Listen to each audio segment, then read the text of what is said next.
여러분, 우리도 인생 살면서 고민이 있습니다. 뭐가 있죠? 나는 왜 태어났고, 나는 왜 살고 있고, 나는 어디로 가는가. 어떤 사람들은 이런 생각하면 불필요한 철학적 사유라고 말할 수도 있습니다. 근데 여러분, 그래도 명색이 사람으로 태어났으면 한 번은 진지하게 고민을 해야 되지 않겠습니까? 나는 왜 살고 있지? 나 왜 사는 거지? 여러분, 태어나고 싶어서 태어난 사람은 없습니다. 그런데요, 살면서 크게 두 부류의 사람이 있는 것 같아요. 하나는 뭐냐 하면 진짜 살고 싶어서 사는 사람이 있고요, 그냥 크게 제가 나눴을 때. 또 하나는 진짜 마지못해 사는 사람이 있어요. 여러분, 마지못해 산다는 건요, 뭐죠? 삶의 만족과 즐거움이 없다는 얘기예요. 그리고 이제 몸이 아프면은요, 이거는 더 말할 수가 없어요. 이게 몸도 아프지, 또 힘들고 어려운 일 많지, 돈도 없고 뭐 여러 가지 이런 고통들이 있어요. 근데 어떻죠? 어린아이들 시절에는 이런 말 잘 안 써요. 여러분들 어린 나이 때 마지못해 살아, 이런 아이, 큰일 나요. 이런 아이들이 있으면 빨리 가서 안아주고 사랑한다고 해주셔야 되죠. 근데 나이를 들면서는 이제 이런 말들을 나오는데, 요즘 애들은 이제 더 빨라진 것 같아요. 그런 말들이. 이 인생이라는 게 만만치가 않은 거예요. 살면 살수록.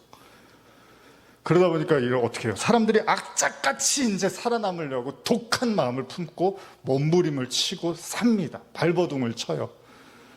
근데 문제가 뭐냐면, 아무리 노력을 하고 노력을 해도 내가 원하는 결과를 또 얻지를 못해요. 내가 원하는 즐거움이 오지를 안 잡혀. 손에 잡힐 것 같은데 안 잡힌단 말이에요. 또 그러다가 갑자기 건강까지 무너져. 그러면 하루하루가 이렇게 힘들어요. 그럼 사람들은 생각합니다. 도대체 내가 왜 살지? 살기는 사는데 살아야 되는 이유가 모호해지는 거예요. 그리고 고민 끝에 사람들이 이제 나름대로의 결론을 내요. 뭐죠? 그래도 돈이 있어야 돼. 돈이 있어야지 그래도 어쨌든 간에 이 지겨운 세상 살아남을 수 있어. 이제 이런 생각들 많이 하잖아요. 그래서 요즘 뭐 투자 많이 하고, 또 투자 때문에 망해서 또 고통받고, 또 뭐 아파트 샀는데 또 저기 또 이자 올라서 막 하여간 난리예요. 난리 지금. 다 이게 보니까 파랑새가 있는 줄 알았는데 파랑새가 없는 거예요. 이 돈이라는 게 또 우스운 것 같은데 또 그게 아니에요. 또 그렇다고 막상 돈을 얻었다고 해서 또 뭐 행복하느냐? 또 그렇지도 않아요. 원하는 거 여러분들 가져서 행복할 줄 아시는데 또 그렇지 않거든요. 자, 그러면 이제 깨닫는 거예요. 도대체 뭐야? 행복이 뭐고, 왜 살고, 인생이 뭐야? 여기에 계속 돌고 도는 질문을 하는 거죠, 사람들은. 근데 성경은 아주 명확하게 얘기를 해줘요. 사실은 아주 심플하게 얘기를 해줘요. 한번 3절 읽어볼까요? 우리 성도로서 힘을 내서 한번 읽어볼까요? 먼저 이사야 43장 21절입니다. 시작. 이 백성은 내가 나를 위하여 지었나니 나를 찬송하게 하려 함이니라. 그 다음 고린도전서 10장 31절입니다. 그런즉 너희가 먹든지 마시든지 무엇을 하든지 다 하나님의 영광을 위하여 하라. 빌립보서 1장 20절입니다. 나의 간절한 기대와 소망을 따라 아무 일에든지 부끄러워하지 아니하고 지금도 전과 같이 온전히 담대하여 살든지 죽든지 내 몸에서 그리스도가 존귀하게 되게 하려 하니라. 성경은 명확하게 얘기를 해줘요. 우리가 왜 살아야 되는지. 왜 살아야 된대요? 찬송하래요. 찬송. 찬송은 뭐예요? 하나님의 영광을 위해서 살라는 거잖아요. 살면서 무엇을 하기를 원하고 설령 우리가 죽는다 하더라도 모든 것이 하나님의 영광을 위해서 하라는 거예요. 문제는 뭐냐? 하나님의 영광을 위해서 해야 되는데 또 이게 잘 안 돼요. 창조의 목적, 그리고 그 창조를 일으키신 분이 하나님이라는 사실은 알지만 그렇다고 하나님의 영광만을 위해서 산다는 게 동의가 안 된다는 거예요. 자, 그렇습니다. 우리가 이에 동의하지 못하는 또 문제가, 이유가 있죠. 그게 뭐죠, 여러분? 2가지 질문. 하나님이 계신가요, 여러분? 하나님이 계시다고 믿나요? 2번째. 그럼 당신은 하나님의 자녀입니까? 여러분들 어떠십니까? 하나님이 계시다는 걸 믿습니까? 그리고 그 하나님의 자녀라는 것을 확신하십니까? 하나님의 아들들. 자, 로마서 8장 16절에서 20절 한번 읽어볼까요? 시작. 성령이 친히 우리의 영과 더불어 우리가 하나님의 자녀인 것을 증언하시나니 자녀이면 또한 상속자 곧 하나님의 상속자요 그리스도와 함께한 상속자니 우리가 그와 함께 영광을 받기 위하여 고난도 함께 받아야 할 것이니라. 생각하건대 현재의 고난은 장차 우리에게 나타날 영광과 비교할 수 없도다. 피조물이 고대하는 바는 하나님의 아들들이 나타나는 것이니 피조물이 허무한 데 굴복하는 것은 자기의 뜻이 아니요 오직 굴복하게 하시는 이로 말미암음이니라. 자, 많은 사람들이 고난을 받는 이유, 특히 성도들도 여러분 전도서 보면 고난은 일반이라고 합니다. 모든 사람의 고난이 똑같다고 말하고 있습니다. 그러니까 그 누구의 고난에 대해서도 우리가 함부로 말할 수는 없어요. 아이고 그까지 거 갖고 힘들어해. 내가 지금 얼마나 힘든데. 아니에요. 성경은 모든 사람의 고난을 똑같다고 말합니다. 그럼 공평하지 않은 하나님이시죠. 하나님은 모든 사람에게 똑같은 고난을 주신다고 해요. 근데 예수님도 그랬던 것처럼 예수님이 십자가를 말씀하실 때 이제 우리도 져야 된다고 하신 이유 중에 하나가 십자가는 고난이란 말이에요. 성도의 길은 고난의 길이 맞아요. 그런데 왜 그 고난을 받냐 하면 우리가 하나님의 자녀인 것을 여러분과 제가 이 시간 안에서 공간 안에서 깨달아야 되는데 그러기 위해서 반드시 고난이 따른대요. 그래서 욥기가 그렇게 시작하는 거예요. 욥 성경의 처음부터도 욥이 성경을 어떻게 보면 시간적으로 그 먼저 쓰여진 그 욥기에서도 욥이 시작하면서 뭐예요? 고통받으면서 사는 거예요. 수많은 시간을.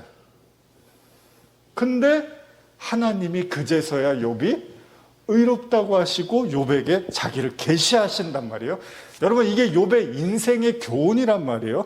그러니까 성도는 이 땅에서 하나님의 자녀라는 걸 깨닫기 위해서 불가피한 고난을 하나님이 주신다고 로마서도 이야기를 합니다. 그러니까 잘 생각해 보세요. 지금 저와 여러분들이 내가 왜 살아? 뭐하러 살아? 괴로워. 힘들어. 이런 모든 이유가 저와 여러분들이 하나님의 자녀라는 걸 깨닫기 위해서 허락하신 고난이라는 거예요. 근데 이게 어렵습니다. 로마서 8장 21절 제가 읽어드릴게요. 그 바라는 것은 피조물도 썩어짐의 종노릇한 데서 해방되어 하나님의 자녀의 영광에 이르는 것이니라. 얼마 전에 그 방영됐던 드라마 뭐 아시는 분도 있고 모르시는 분도 있지만 나의 해방일지. 그쵸. 여기서 유명한 대사가 뭐였죠? 날 추앙해요. 이 대사 있잖아요. 이 대사가 어떤 장면에서 나오냐면 도시에서 이런저런 일을 하고 상처받고 힘들어했던 한 남자가 쫓기는 신세로 농촌에 들어갑니다. 숨어 들어가는 거예요. 근데 먹고는 살아야 되니까 우연하게 그 옆에 가까운 집에 그 싱크대 공장을 하는 이제 이웃이 있어서 그 사장님하고 도우면서 은둔 생활을 해요. 근데 문제는 뭐냐면 이제 할 일이 없으면 뭘 하죠? 술을 계속 마시는 거예요. 술을. 그러니까 알코올에 이제 중독이 된 거죠. 계속 술을 마시는 거예요. 어쨌든 간에 그 사람을 보다가 못해, 그 남자를 보다가 못해, 이제 그 공장의 사장의 딸이 조심스럽게 다가가서 충고를 합니다. 왜 그렇게 술을 마셔요? 이제 날 추워지고 일이 없어지면 계속 앉아서 술만 먹을 거예요? 이런다고. 답답하니까, 안타까우니까. 그러면서 하는 말이 뭐냐면, 정 할 일이 없으면 내가 할 일을 줘요? 날 추앙해요. 이런 말을 해요. 여자는요, 남자에게 자신을 추앙함을 통해서 그 지옥 같은 마음에서 벗어나라는 거예요. 제발 그 앉아서 술만 먹지 말라는 거예요. 차라리 다른 뭐를 찾으라는 거예요. 그 일을 나를 사랑해줘요. 나를 추앙해줘요. 이렇게 말을 하는 거예요. 물론 여자 역시도 사랑을 못 받고 자랐다고 생각해서 자기에게 그 사랑을 누가 줘기를 간절히 바랬던 거예요. 자기를 채워지기를 원했던 거예요. 날 추앙해요. 이렇게 말을 합니다. 로마서는 우리에게 말합니다.